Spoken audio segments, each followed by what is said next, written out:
आज भगवंत मान ने बोला है कि और भी पकड़ेंगे, तो हमारे पास आए थे, अब अगर पकड़ लिया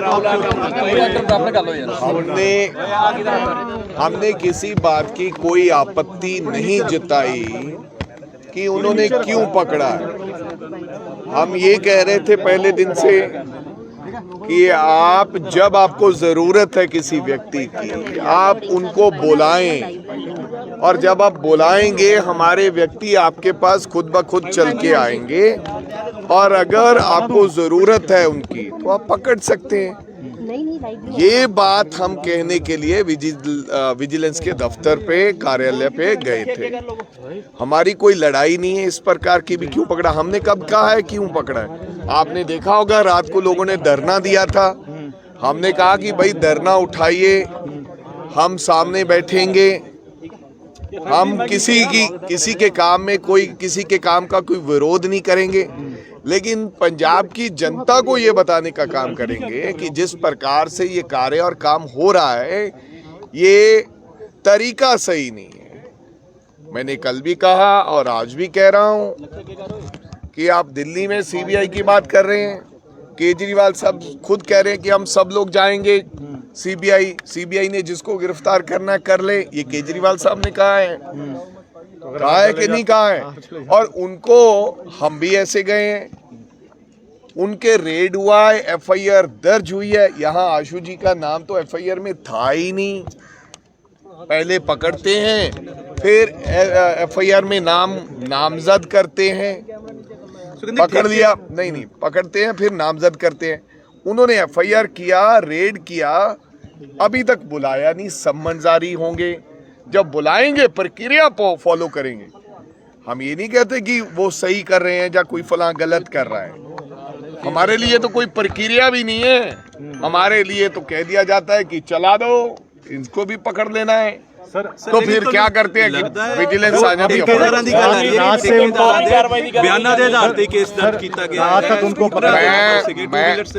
मैं थानू बेनती करनी चाहना है और मैं थानू विस्तार पूर्वक ये दस दिया। पहली गल, किसी दे बयाना दे आधार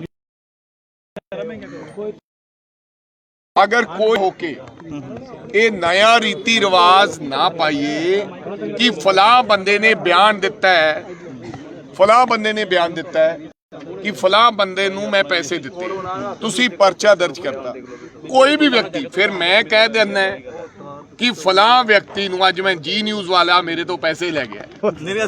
नहीं, मैं वैसे एक उदाहरण दे रहे हैं, फिर ਉਹਦੇ ਤੇ पर्चा दर्ज हो जाएगा। इस तरह का तौर तरीका जिहड़ा है ठीक नहीं है। जिहड़ी तुसी बिट्टू जी सुन लो, स्कूटर दे नंबर की गल कीती है यार, ये कोई फॉर्डर स्कैम नहीं है। मेरे कहने का मतलब मैं किसी की अगवाई नहीं कर रहा स्कूटर की नंबर की, पर मैं ये कहना चाहना है, स्कूटर का नंबर किसी बंदे ने दिता कि मैं पूछना चाहना मीडिया नूं जां मीडिया दे राही ऑफिशियल्स नूं कि जिहड़ा झोना जां कणक ढोई हुई उस स्कूटर ते हुई। कहंदे 100 बोरी। मैं कह रहा कि स्कूटर ते बोरी ढोई के कार के मोटरसाइकिल ते ढोई। एरा मैं कारण दस देना तुहानू मीडिया नूं, व्हाट इज दिस हैपनिंग। मैं क्यों इहदे विच डीपली पुछया भी ये होया की, ये मैं तुहानू दसना चाहना है। जदों प्रोक्योरमेंट हुंदी है, मंडी च माल आ जाता है, जो मंडी च माल आ जाता, सरकार नूं ये हुंदा कि जल्दी मंडी चों माल चक लिया जाए। तुसी कई बारी चैनल्स से चलाउने हो कि ट्रैक्टर चक रहे ने मंडियां चों माल, हाई कोर्ट की पाबंदी दे बावजूद भी ट्रक नहीं चक रहे, ट्रैक्टर चक रहे ने। ये तुसी कहने हो, आप तुसी पंजाब दे बहुत सारे जिहड़े ट्रैक्टर है उन्हां दे नंबर नहीं है, क्योंकि बहुत पुराना 50,000 का टुटिया ट्रैक्टर हुंदा, किते ट्राली हुंदी है। मैं किसी ने पूछा भी ये होया क्यों। जिहड़ा गेट पास कटना है, वो गेट पास एक इंस्पैक्टर ने थल्लड़े, पता नहीं इंस्पैक्टर या कोई होर लैवल का बंदा जिहड़ा मंडी च मौजूद हुंदा है, वो गेट पास कटदा है। और कई बारी हुंदा है कि जिहड़ा कंट्रैक्ट बेसिस ते, क्योंकि ਮੰਡੀਆਂ ਜ਼ਿਆਦੇ ਹੁੰਦੀਆਂ, ਸਟਾਫ ਉਹਨਾਂ ਘੱਟ ਹੈ। ਇੱਕ ਵਿਅਕਤੀ ਕੋਲੇ 15 ਮੰਡੀਆਂ ਕਹਿ ਦਿੰਦੇ ਆ, ਮੰਡੀਆਂ ਉਨੀਆਂ ਉਹ ਪਹੁੰਚ ਨਹੀਂ ਕਰ ਸਕਦਾ, ਤਾਂ ਕੰਟਰੈਕਟ ਬੇਸਿਸ ਤੇ ਡਿਪਾਰਟਮੈਂਟ ਆਡਾ ਡਿਪਾਰਟਮੈਂਟ ਡੇਢ 2 ਮਹੀਨੇ ਵਾਸਤੇ ਬੰਦੇ ਰੱਖ ਲੈਂਦਾ। ਫਿਰ ਉਹਨਾਂ ਤੇ ਵੱਖਰੀ ਲਿਖਾਈ ਵੀ ਹੋਏਗੀ ਗੇਟ ਪਾਸਾਂ ਤੇ, ਇੱਕ ਬੰਦੇ ਦੀ ਲਿਖਾਈ ਹੋਣੀ ਚਾਹੀਦੀ ਹੈ। ਜਦੋਂ ਟਰੈਕਟਰ ਲੋਡ ਹੋ ਗਿਆ ਗੇਟ ਪਾਸ ਬੁੱਕ ਤੇ, ਉਹ ਆ ਕੇ ਕਹਿ ਦਿੰਦਾ ਜੀ ਮੇਰਾ ਟਰੈਕਟਰ ਲੋਡ ਹੋ ਗਿਆ, ਉੱਥੇ ਹੀ ਬੈਠਾ ਉਹ ਨੰਬਰ ਲਿਖਾ ਦਿੰਦਾ ਵੀ ਆਹ ਨੰਬਰ ਹੈ ਜੀ ਤੇ ਮੈਨੂੰ ਦਿਓ ਗੇਟ ਪਾਸ, ਮੈਂ ਜਾਵਾਂ। ਉਹਦੇ ਚ ਮਾਲ ਲੱਦਿਆ ਹੁੰਦਾ। ਮਾਲ ਮੈਨੂੰ ਲੱਗਦਾ ਜਿਹੜੀ ਫੂਡ ਐਂਡ ਸਿਵਲ ਸਪਲਾਈ ਹੈ ਕੁਆਂਟਲਾਂ ਦੇ ਜਾਂ ਬੋਰੀ ਦੇ ਹਿਸਾਬ ਨਾਲ ਪੈਸੇ ਦਿੰਦੀ ਹੈ, ਉਹ ਫਿਰ ਉਹ ਮਾਲ ਚੱਕਦਾ, ਸਰਕਾਰ ਦਾ ਮਾਲ ਚੱਕਦਾ, ਸਰਕਾਰ ਦੇ ਮਾਲ ਵਾਸਤੇ ਟੈਂਡਰ ਹੋਇਆ ਨਾ, ਤੇ ਸਰਕਾਰ ਦਾ ਮਾਲ ਚੱਕਦਾ ਤੇ ਉਹ ਜਾ ਕੇ ਸ਼ੈਲਰ ਲੈ ਜਾਂਦਾ ਹੈ, ਸ਼ੈਲਰ ਲੈ ਜਾਂਦਾ ਹੈ। ਜਦੋਂ ਸ਼ੈਲਰ ਲੈ ਜਾਂਦਾ ਹੈ, ਉੱਥੇ ਸ਼ੈਲਰ ਦਾ ਮਾਲਕ ਗਿਣਤੀ ਕਰਕੇ ਉਹ ਮਾਲ ਦੀ ਵਾਪਸੀ ਚਿੱਟਾਂ ਉਹਨੂੰ ਦੱਸ ਦਿੰਦਾ, ਰਿਸੀਵਿੰਗ ਦੇ ਦਿੰਦਾ ਵੀ ਇੰਨਾ ਮਾਲ ਸਾਡੇ ਕੋਲੇ ਆ ਗਿਆ। ਫਿਰ ਉਸ ਠੇਕੇਦਾਰ ਨੂੰ ਸਰਕਾਰ ਉਹਨਾਂ ਚਿੱਟਾਂ ਦੇ ਮੁਤਾਬਕ ਕਿ ਇੰਨਾ ਮਾਲ ਤੂੰ ਢੋਤਾ, ਤੈਨੂੰ ਪੈਸੇ ਇੰਨੇ ਤੇਰੇ ਬਣ ਗਏ, ਇਸ ਭਾਅ ਨਾਲ ਅਸੀਂ ਇਹਨੂੰ ਤੈਨੂੰ ਪੈਸੇ ਦੇਤੇ। ਫਿਰ ਸਰਦਾਰ ਸਾਹਿਬ 2 ਮਿੰਟ ਚੁੱਪ ਦਾ ਦਾਨ ਬਖਸ਼ੋਗੇ। ਫਿਰ ਜਿਹੜਾ ਸ਼ੈਲਰ ਚੋਂ ਜਿਹੜਾ ਮਾਲ ਲੱਗਿਆ ਹੁੰਦਾ ਸਰਕਾਰ ਦਾ, ਉਹਨੂੰ ਸ਼ੈਲਿੰਗ ਹੋ ਕੇ ਯਾਨੀ ਕਿ ਚਾਵਲ ਉਹਦਾ ਬਣ ਕੇ ਉਹ ਸ਼ੈਲਰ ਵਾਲਾ ਸਰਕਾਰ ਦੇ ਖਾਤੇ ਮਾਲ ਲਾਇਆ ਆਉਂਦਾ ਹੈ।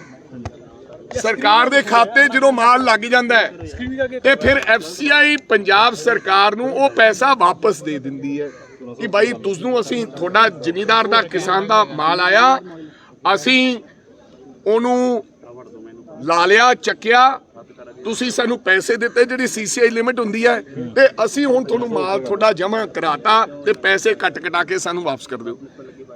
ਮੋਟਰਸਾਈਕਲ ਤੇ ਕੋਈ ਢੋਆ ਢਵਾਈ ਹੋਈ ਨਹੀਂ, ਮਾਲ ਜਾ ਹੀ ਨਹੀਂ ਸਕਦਾ ਮੋਟਰਸਾਈਕਲ ਤੇ। ਗਲਤੀ ਉਹ ਕਿਉਂ? ਮੋਟਰਸਾਈਕਲ ਦਾ ਨੰਬਰ ਪਿਆ, 1 ਮਿੰਟ, ਜਾਂ ਉਹ ਸਕੂਟਰ ਦਾ ਨੰਬਰ ਪਿਆ, ਉਹ ਟਰੈਕਟਰ ਵਾਲੇ ਨੇ ਲਿਖਾਇਆ, ਟਰੈਕਟਰ ਦਾ ਸਹੀ ਨੰਬਰ ਸੀਗਾ ਕਿ ਨਹੀਂ ਸੀਗਾ। ਜਿਵੇਂ ਮੈਂ ਤੁਹਾਨੂੰ ਕਿਹਾ ਕਿ ਅੱਜ ਕੱਲ ਪੰਜਾਬ ਦੇ ਅੰਦਰ ਜਿਹੜੇ ਕਿਸਾਨਾਂ ਦੇ ਟਰੈਕਟਰ ਹੈ ਉਹਨਾਂ ਦੀਆਂ ਸਾਰਿਆਂ ਦੀਆਂ ਰਜਿਸਟ੍ਰੇਸ਼ਨ ਨਹੀਂ ਹਨ। ਜਿਹੜੇ ਪੁਰਾਣੇ ਟਰੈਕਟਰ ਹੈ, ਐਸੇ ਬਥੇਰੇ ਟਰੈਕਟਰ ਨੇ ਜਿਨ੍ਹਾਂ ਦੀਆਂ ਕੋਈ ਰਜਿਸਟ੍ਰੇਸ਼ਨ ਹੀ ਨਹੀਂ, ਉਹ ਫਿਰ ਜੋ ਲਿਖਾ ਦਿੰਦੇ ਉਹ ਨੰਬਰ ਲਿਖ ਲਿਆ, ਉਹ ਜ਼ਿੰਮੇਵਾਰੀ ਟਰੈਕਟਰ ਦੇ ਨੰਬਰ ਦੀ। ਯਾਰ ਮੈਂ ਮੀਡੀਆ ਰਾਹੀਂ ਪੁੱਛਣਾ ਚਾਹੁੰਦਾ ਸਰਕਾਰ ਦੀ ਕਿ ਇੱਕ ਕੈਬਨਿਟ ਮੰਤਰੀ ਦੀ ਜ਼ਿੰਮੇਵਾਰੀ ਹੈਗੀ ਆ ਕਿ ਉਹ ਜਾ ਕੇ ਟਰੈਕਟਰ ਦਾ ਨੰਬਰ ਚੈੱਕ ਕਰੇ। ਜੇ ਤਾਂ ਇਹ ਜ਼ਿੰਮੇਵਾਰੀ ਸਾਡੇ ਮੰਤਰੀ ਦੀ ਹੈ ਤਾਂ ਕੋਈ ਗੱਲ ਨਹੀਂ ਭਾਈ, ਪਰਮਾਤਮਾ ਤੁਹਾਨੂੰ ਚੜ੍ਹਦੀ ਕਲਾ ਰੱਖੇ, ਤੁਸੀਂ ਸਾਡਾ ਬੰਦਾ ਫੜ ਲਿਆ ਹੈ। ਵੜਿੰਗ ਸਾਹਿਬ 1 ਮਿੰਟ ਮੈਡਮ, ਮੈਨੂੰ ਗੱਲ ਪੂਰੀ ਕਰ ਲੈਣ ਦਿਓ। ਜੇ ਉਹਦੀ ਜ਼ਿੰਮੇਵਾਰੀ ਨਹੀਂ ਹੈ, ਤੁਸੀਂ ਠੇਕੇਦਾਰ ਫੜਿਆ ਤੇ ਠੇਕੇਦਾਰ ਨੇ ਤੁਸੀਂ ਕਹਿੰਦੇ ਹੋ ਵੀ ਇਹਨਾਂ ਨੇ ਨਾਂ ਲੈਤੇ, ਉਹਦਾ ਕੋਈ ਸਬੂਤ ਪੈਸੇ ਦਿੱਤੇ ਦਾ, ਪੈਸੇ ਨਗਦ ਦਿੱਤੇ, ਕੋਈ ਟ੍ਰਾਂਜੈਕਸ਼ਨ ਹੈ, ਫਲਾਂ ਹੈ। ਵੈਸੇ ਤਾਂ ਅਕਸਰ ਹੀ ਕਿਹਾ ਜਾਂਦਾ ਕਿ ਫਲਾਂ ਪ੍ਰਾਪਰਟੀ ਫਲਾਣੇ ਬੰਦੇ ਦੀ ਹੈ, ਫਲਾਂ ਪ੍ਰਾਪਰਟੀ ਫਲਾਣੇ ਬੰਦੇ ਦੀ ਹੈ, ਫਲਾਂ। ਜਿੰਨਾ ਚਿਰ ਕਾਗਜ਼ੀ ਪੱਤਰੀ ਕੋਈ ਚੀਜ਼ ਨਹੀਂ ਹੈ, ਤੁਸੀਂ ਕਾਨੂੰਨ ਦੇ ਸਾਹਮਣੇ ਕਿੱਦਾਂ ਸਾਬਿਤ ਕਰੋਗੇ ਕਿ ਇਹ ਫਲਾਣੇ ਨੂੰ ਪੈਸੇ ਦਿੱਤੇ, ਕਾਰੇ ਚੈੱਕ ਨਾ ਦਿੱਤੇ, ਕਾਰੇ ਨਾਲ ਪੈਸੇ ਦਿੱਤੇ? ਉਸ ਵੇਲੇ ਦੀ ਕੋਈ ਵੀਡੀਓ ਹੈ, ਕੋਈ ਵੌਇਸ ਨੋਟ ਹੈ ਵੀ ਮੈਂ ਫਲਾ ਸਮਝਦੀ ਹੈ। ਜੇ ਐਸਾ ਕੋਈ ਸਬੂਤ ਨਹੀਂ ਹੈ ਤੇ ਤੁਸੀਂ ਇੱਕ ਬੰਦੇ ਦੇ ਕਹਿਣ ਤੇ ਲਿਆ ਕੇ ਤੁਸੀਂ ਇੱਕ ਮੰਤਰੀ, ਕੈਬਨਿਟ ਰੈਂਕ ਦੇ ਮੰਤਰੀ ਨੂੰ ਫੜ ਲਿਆ। ਇਸੇ ਕਰਕੇ ਮੈਂ ਕਹਿੰਦਾ ਇਹ ਪ੍ਰਕਿਰਿਆ ਚੰਗੀ ਨਹੀਂ ਹੈ। ਤਾਂ ਕੱਲ ਨੂੰ ਕੋਈ ਵੀ ਵਿਅਕਤੀ ਖੜਾ ਹੋ ਕੇ ਕਿਸੇ ਦੇ ਖਿਲਾਫ ਵੀ ਕੋਈ वड़िंग साहब उस तो बाद जल बिट्टू जी को भी वड़िंग साहब बिट्टू जी के ऊपर भी FIR करने जा रही है सरकार। मैं आपको ये कहना चाहता हूँ, दिल्ली की बात भी, मैं किसी एजेंसी को ये नहीं कहना चाहता कि वो जायज काम कर रहे हैं। एजेंसीज का दिल्ली स्तर पर भी, दिल्ली के लेवल पर भी सरकारें, ये नई रवायत पड़ गई। आप मैंने कल देखा था वो इमरान खान के ऊपर टेररिस्ट एक्ट लगा दिया गया है पाकिस्तान में। अब इमरान खान कोई आतंकवादी तो नहीं हो सकता जो देश का प्रधानमंत्री रहा है, और पहले भी ये फितरत रही है जो देश का प्रधानमंत्री होता है उसको पकड़ के सलाखों के पीछे। हिंदुस्तान पाकिस्तान बनने जा रहा है, हिंदुस्तान पाकिस्तान बनने जा रहा है। एजेंसीज को ऐसा काम नहीं करना चाहिए, गलत एजेंसीज का इस्तेमाल नहीं होना चाहिए, चाहे वो दिल्ली में हो रहा है चाहे में पंजाब में हो रहा है। लेकिन आम आदमी पार्टी की सरकार अब अपने आदमी के साथ खड़ी होती है तो कह रहे हैं हमारे वाले कट्टर ईमानदार है। आप बिल्कुल हम नहीं आएंगे, हम यहाँ पर उनके साथ देने के लिए नहीं आएंगे। हम प्रदर्शन नहीं कर रहे, हम विरोध नहीं कर रहे, हम विजिलेंस के काम में किसी प्रकार का विघन नहीं डाल रहे, वो नहीं कर रहे। उत्थे तो वो कहने भी साडे वाले कट्टर ईमानदार है, असी सारे नाल जावांगे। अगर असी कहने हैं भी साडे वाले दे कोई सबूत ही नहीं है, वो ਜਿਹੜੀ ਪਾਲਿਸੀ ਹੈ ਤੁਸੀਂ ਉਹਨਾਂ ਨੂੰ ਪਾਲਿਸੀ ਦੇ ਹਿਸਾਬ ਤੇ ਮਨੀਸ਼ ਸਸੋਡੀਆ ਜੀ ਨੂੰ ਘੇਰ ਰਹੇ ਆ ਵੀ ਪਾਲਿਸੀ ਦੇ ਵਿੱਚ ਦਿਖਦਾ ਸਾਡੀ ਪਾਲਿਸੀ ਉਹਦਾ ਕੈਬਨਿਟ 'ਚੋਂ ਅਪਰੂਵ ਹੁੰਦੀ ਹੈ, ਫਿਰ ਉਸ ਪਾਲਿਸੀ ਨੂੰ ਹਾਈ ਕੋਰਟ ਦੇ ਵਿੱਚ ਚੈਲੰਜ ਕੀਤਾ ਜਾਂਦਾ ਹੈ तमाम ਲੋਕਾਂ ਦੇ ਦੁਆਰਾ, ਫਿਰ ਹਾਈ ਕੋਰਟ ਫਿਰ ਅਪਰੂਵਲ ਦਿੰਦਾ ਕਿ ਜਿਹੜੀ ਪਾਲਿਸੀ ਹੈ ਉਹ ਸਹੀ ਬਣੀ ਹੈ। FIR 'ਚ ਵੀ ਲਿਖਿਆ ਪਾਲਿਸੀ ਸਹੀ ਬਣੀ ਹੈ। ਮੰਤਰੀ ਨੇ ਪਾਲਿਸੀ ਬਣਾਉਣੀ ਹੈ ਤੇ ਮੰਤਰੀ ਨੇ ਮੰਡੀ 'ਚੋਂ ਮਾਲ ਸਕੂਟਰ ਤੇ ਢੋਣਾ ਹੈ ਜਾਂ ਕਾਰ ਤੇ ਢੋਣਾ, ਇਹ ਮੰਤਰੀ ਦਾ ਕੰਮ ਨਹੀਂ। ਫਿਰ ਤਾਂ ਇੱਕ ਪ੍ਰਕਿਰਿਆ ਥੱਲੇ ਲੈ ਕੇ ਸਾਰਾ 200 ਬੰਦਾ ਲਿਆਓ। राजा साहब कल बिट्टू जी ने जिस तरह रोका, 200 ਬੰਦਾ बिट्टू जी के ऊपर भी कार्रवाई करने जा रही है। ਤੱਕ 3 ਲੇਅਰ ਦੀ ਬੈਰੀਕੇਡਿੰਗ ਕਰ ਦਿੱਤੀ ਜਾਂਦੀ ਹੈ। ਉਸ ਤੋਂ ਬਾਅਦ ਸਰ ਕੱਲ ਬਿੱਟੂ ਜੀ ਨੇ ਰੋਕਾ, ਬਿੱਟੂ ਜੀ ਦੇ ਉੱਪਰ ਗੱਲ ਕਹੀ ਗਈ ਹੈ ਕਿ ਉਹ ਖਿੱਚ ਥਰੂ ਕਰਨਾ ਚਾਹੁੰਦੇ ਸੀਗੇ, ਬਸ ਉਹਨਾਂ ਦਾ ਇਹ ਹੈ ਕਿ ਚੱਕ ਕੇ ਲੈ ਜਾਓ। ਇਹਦੇ ਪਿੱਛੇ ਕੀ ਉਹਨਾਂ ਦਾ ਤੁਸੀਂ ਦੇਖੋ ਰੋਲ ਕੀ ਦਿਖਾਉਣਾ, ਦੇਖੋ ਕਿਸੇ ਵਿਅਕਤੀ ਨੂੰ ਦਿਖਾਉਣਾ, ਇਹਨੂੰ ਵਾਲ ਕੱਟਦੇ ਨੂੰ ਫੜ ਲਿਆ ਜਾਂ ਜਾਣ-ਬੁੱਝ ਕੇ ਘਰ ਦੀ ਤਲਾਸ਼ੀ ਲੈਣੀ, ਘਰ ਦੀਆਂ ਜਵਾਕੜੀਆਂ ਨਿੱਕੀਆਂ ਨਿੱਕੀਆਂ ਕੁੜੀਆਂ 18-20 ਸਾਲ ਦੀਆਂ ਦੇ ਉਹਦੇ ਕੱਪੜੇ ਫਰੋਲਣੇ, ਕੱਪੜੇ ਫਰੋਲ ਕੇ ਹਰ ਧੀ ਭੈਣ ਦੀ ਮਾਂ ਦੀ ਇੱਜ਼ਤ ਦਾ ਮਸਲਾ ਹੁੰਦਾ ਹੈ। ਜਦੋਂ ਤੁਹਾਡੀ ਕਬੜ ਕੋਈ ਫਰੋਲ ਲੇ ਤੇ ਤੁਹਾਡੇ ਬੱਚੀਆਂ ਦੇ ਕੱਪੜੇ ਕੱਢ ਕੇ ਬਾਹਰ ਸੁੱਟੇ ਜਾਣ, ਇਹ ਚਾਹੇ ਕੋਈ ਵਿਅਕਤੀ ਹੈ, ਚਾਹੇ ਕਿਸੇ ਪਾਰਟੀ ਦਾ, ਚਾਹੇ ਗਰੀਬ ਹੈ ਚਾਹੇ ਅਮੀਰ ਹੈ, ਇਹ ਕਿਸੇ ਨੂੰ ਅਧਿਕਾਰ ਨਹੀਂ ਹੈ। ਤੇ ਫਿਰ ਉਹਨਾਂ ਨਿੱਕੀਆਂ ਬੱਚੀਆਂ ਦੇ ਕੱਪੜੇ ਫਰੋਲਣ ਦੇ ਬਾਅਦ ਧੀਆਂ ਧਿਆਣੀਆਂ ਸਭ ਦੀਆਂ ਇੱਕ ਹੈ, ਮਾਵਾਂ ਭੈਣਾਂ ਸਭ ਦੀਆਂ ਇੱਕ ਹੈ। ਘਰ ਵਾਲੀਆਂ ਭਾਵੇਂ ਦੁਸ਼ਮਣ ਦੀ ਵੀ ਭੈਣ ਘਰ ਵਾਲੀ ਹੋਵੇ, ਉਹ ਸਾਡੀ ਭੈਣ ਲੱਗਦੀ ਹੈ। ਵਿਜੀਲੈਂਸ ਦੇ ਕਰਮਚਾਰੀ 15 ਬੰਦੇ ਅੰਦਰ ਵੜ ਕੇ ਕੱਪੜੇ, ਸਾੜੀਆਂ, ਹੋਰ ਐਸੀਆਂ ਚੀਜ਼ਾਂ ਜਿਹੜੀਆਂ ਸ਼ਰਮਸਾਰ ਹੁੰਦੀਆਂ, ਸਾਡੀਆਂ ਇੱਜ਼ਤ ਦੀਆਂ ਹੁੰਦੀਆਂ, ਉਹ ਫਰੋਲ ਕੇ ਸਿੱਟੇ ਜਾਣੇ ਕੋਈ ਚੰਗੀ ਗੱਲ ਨਹੀਂ ਹੈ। ਤੇ ਇਹ ਸਭ ਕਰਨ ਦੇ ਬਾਵਜੂਦ ਤੁਹਾਨੂੰ 1 ਰੁਪਿਆ ਨਾ ਮਿਲਿਆ ਹੋਵੇ, ਇਹ ਤੁਹਾਡੀ ਮਰਜ਼ੀ ਹੈ, ਕੋਈ ਗੱਲ ਨਹੀਂ। पर वड़िंग साहब बिट्टू जी ने जिस तरह से रोका था, बिट्टू जी के ऊपर कार्रवाई करने के लिए लिखा गया है। विजय सिंगला खिलाफ कोई सबूत नहीं हाल तक सरकार पेश कर पाई कि यार मैं कह रहे हैं अल्टीमेटली ਇਹਨਾਂ ਗੱਲਾਂ 'ਚ ਕੋਈ ਦਮ ਨਹੀਂ ਰਹਿਣਾ। 2G ਸਕੈਮ ਹੋਇਆ ਸੀ, 2 ਲੱਖ ਕਰੋੜ ਰੁਪਏ ਦਾ ਘਪਲਾ। ਮੈਨੂੰ ਲੱਗਦਾ ਤੁਸੀਂ 25-30 ਪੱਤਰਕਾਰ ਖੜੇ ਹੋ, ਮੈਨੂੰ ਦੱਸ ਦਿਓ ਤੁਹਾਨੂੰ ਕਿਸੇ ਨੂੰ ਨੌਲੇਜ ਹੈਗੀ ਹੈ 2G ਸਕੈਮ ਬਾਰੇ? ਕਿਸੇ ਨੂੰ ਨਹੀਂ ਪਤਾ ਉਹ 2G ਸਕੈਮ ਹੈ ਕਿ ਤੁਸੀਂ ਕਹਿੰਦੇ ਇੱਕ ਟੈਲੀਕਾਮ ਸਕੈਮ ਹੈ, ਮੈਨੂੰ ਵੀ ਨਹੀਂ ਪਤਾ। ਪਰ ਉਹ ਚੱਲਿਆ ਕਿ 2 ਲੱਖ ਕਰੋੜ ਰੁਪਏ ਦਾ ਘਪਲਾ ਚਲਾਤਾ CBI। ਅੰਤ ਕੀ ਹੋਇਆ? 6 ਮਹੀਨੇ ਉਹ ਕਾਨੂੰਨ ਮੂਜੀ ਤੇ ਉਹ ਇਹ ਰਾਜਾ ਅੰਦਰ ਵੀ ਰਹਿ ਕੇ ਆਏ, ਲੇਕਿਨ ਬਾਈ ਇੱਜ਼ਤ ਬਰੀ ਕਰ ਦਿੱਤਾ ਗਿਆ। ਅੱਜ ਫੇਰ ਉਸੇ DMK ਦੀ ਸਰਕਾਰ ਤਮਿਲਨਾਡੂ 'ਚ ਬਣੀ। ਠੀਕ ਹੈ, ਇਹ ਲੋਕਾਂ ਦੀਆਂ ਨਜ਼ਰਾਂ 'ਚ ਕੁਝ ਲੋਕਾਂ ਨੂੰ ਇਸ ਤਰ੍ਹਾਂ ਦੀ ਕਹਾਣੀ ਬਣਾ ਕੇ ਇਹ ਸਾਡੇ ਹਾਲਾਤ ਐਸੇ ਬਣਾਉਣਾ ਚਾਹੁੰਦੇ ਹਨ।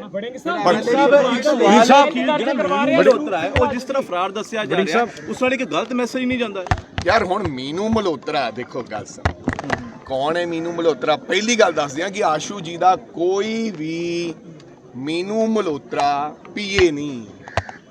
ਜਾਣਕਾਰ ਹੋ ਸਕਦਾ ਹੈ, ਦੋਸਤ ਹੋ ਸਕਦਾ ਹੈ, ਪਰ ਕੋਈ PA ऑफिशियल ਕਿਸੇ ਪ੍ਰਕਾਰ ਦਾ ਮੀਨੂ ਨਹੀਂ ਹੈ।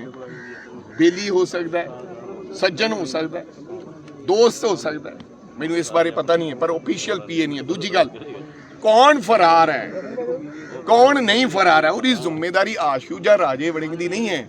ਅਸੀਂ ਤਾਂ ਇਹ ਕਹਿੰਦੇ ਵੀ ਕਾਂਗਰਸ ਦਾ ਜਿਹੜਾ ਲੀਡਰ ਹੈ, ਜੇ ਸਾਨੂੰ ਕਿਸੇ ਨੂੰ ਸਾਡੀ ਜ਼ਰੂਰਤ ਹੈ, ਸਾਨੂੰ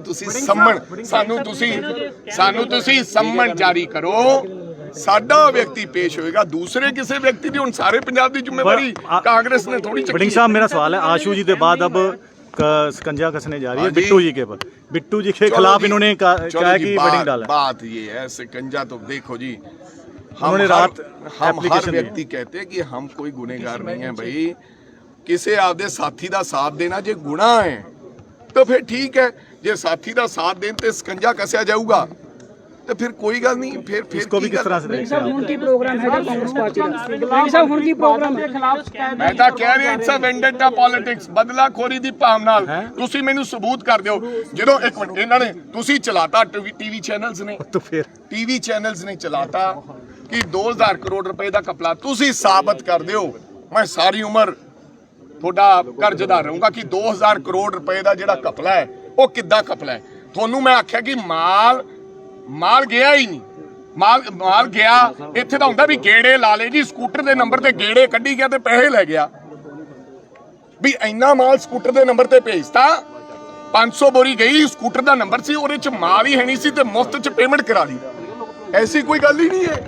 ਜਾਖੜ ਸਾਹਿਬ ਸਾਹਿਬ ਨੇ ਚੱਕਿਆ ਸੀ ਮੁੱਦਾ ਅਕਾਲੀ ਸਰਕਾਰ ਮੈਂ ਫਿਰ ਇਹੋ ਜਿਹੇ ਕਈ ਮੁੱਦੇ, ਕਿਉਂਕਿ ਅਲਟੀਮੇਟਲੀ ਜਿਹੜੇ ਇਹੋ ਜਿਹੇ ਕੇਸਿਸ ਹੁੰਦੇ ਇੱਕ ਦੂਜੇ ਦੀ और आज भगवंत मान ने बोला है कि और